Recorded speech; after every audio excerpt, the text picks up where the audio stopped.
Good morning and welcome back to another video, and today we will be going down the 5 best raw gold farms that you can do right now. Now just stick around and enjoy the video. Now these raw gold farms have been sourced the data from the community as a whole. We asked a week or so ago about gathering data points for all of the raw gold farms in order to place into Worth It, and right now, as in yet, we're putting all these into Worth It.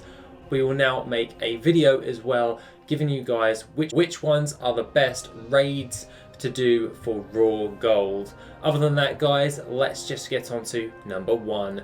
Now, coming in at number 1, we have the Antorus, the Burning Throne.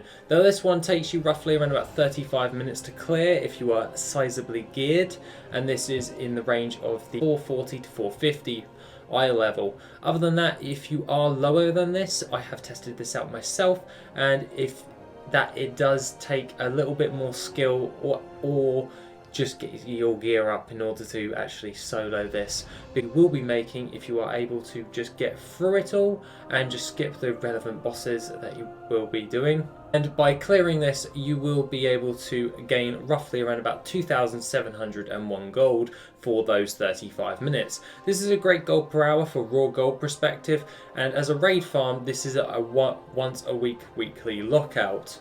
So Antorus the Burning Throne at number 1.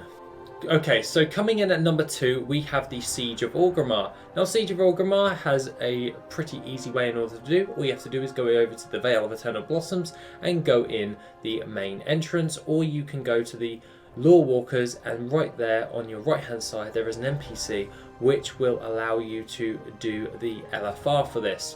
Now that means once you have done the Siege of Orgrimmar, you will roughly get around about 3,003 gold for 50 minutes worth of work, a bit more gold for a little bit more time invested, so another 15 minutes onto your time to get that bit of extra gold if you've already done Antorus. Now this is a great farming location as well for raw gold, for 3,003 gold for that hours of lockout, so to speak, or the weekly lockout for that raid. And the reason, because it is boosted higher than Antorus the Burning Throne, is because you have a chance of getting some high-end battle pets such as the Blackfused Bombling. You also have a chance of getting hold of the Son of Animus. These different types of battle pets go for a hell of a lot of gold, and if you are doing this on multiple toons, you have a chance, you are increasing your chance in order to get hold of higher value battle pets along with these raw golds. So that's why I've placed it at number 2 on this list. Coming in at number 3, we have Highmaul. Now Highmaul has been a bread and butter raw gold farm for quite a while, and the gold that you're looking to get for 36 minutes worth of work is 3,800 gold. Now if you ran it on normal right now, you'd probably only get like 1,000 and a bit gold.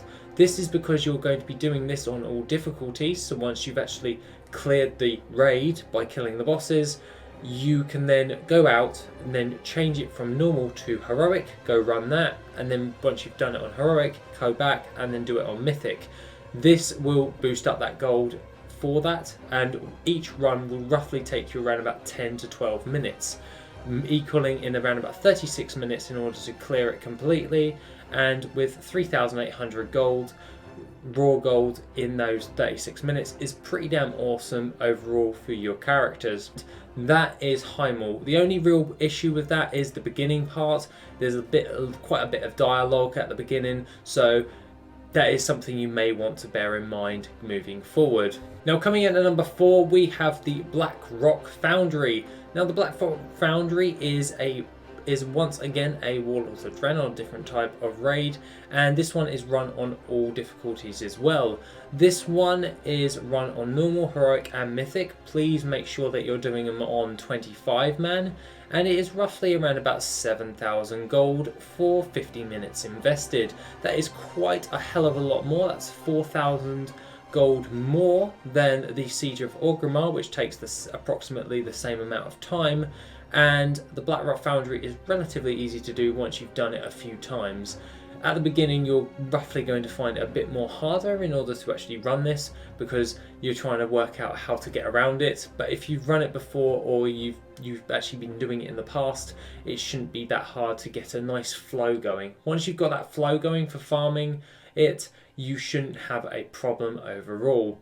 Now, this is something that you could test using the LFR method, which is making sure that you have a level 2 garrison in order to test that out and see if you can actually know how to farm it the most effective route before you start going in for the normal, heroic and the mythic, and you still pull in a nice little bit of raw gold with that.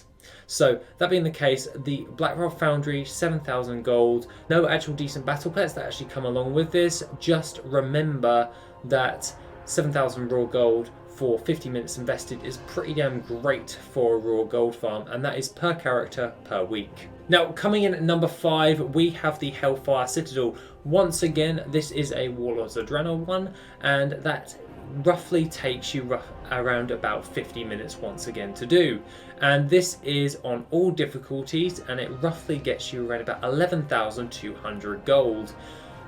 This is by far the best raw gold farm at this moment in time per character for a raid. This one is amazing. Not only does it actually provide you with roughly around about 11,200 gold in raw gold in your bag, you also have a chance of getting hold of a battle pet called the Corrupted Nest Guardian. This drops at a 1% drop chance, and that battle pet sells for roughly around about 15 to 20,000 gold depending on your realm.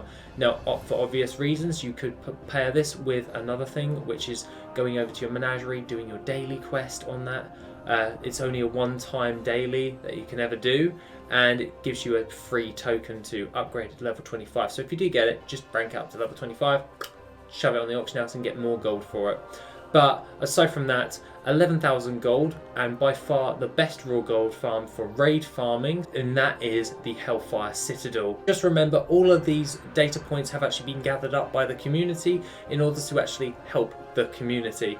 All of these raw gold farms data points will all now be combined together to put into the Worth It add-on to suggest new different types of raw gold farms when they come in the future, and then we can see as and when new raids are able to be soloed and done more effectively, we can then see which ones actually provide you with more raw gold, because we could then see that Nighthold maybe in the next X pack actually is the best raw gold farming location, but we don't know as of yet because not many people can solo them effectively in order to determine which raw gold farms are going to be the best for you. Now, things that I would bear in mind when actually running this is making sure that you actually use your loot appraiser in order to see if you get any decent pieces of transmog, as a few of these raids actually drop some awesome transmog which you can then sell on the auction house for a pretty penny.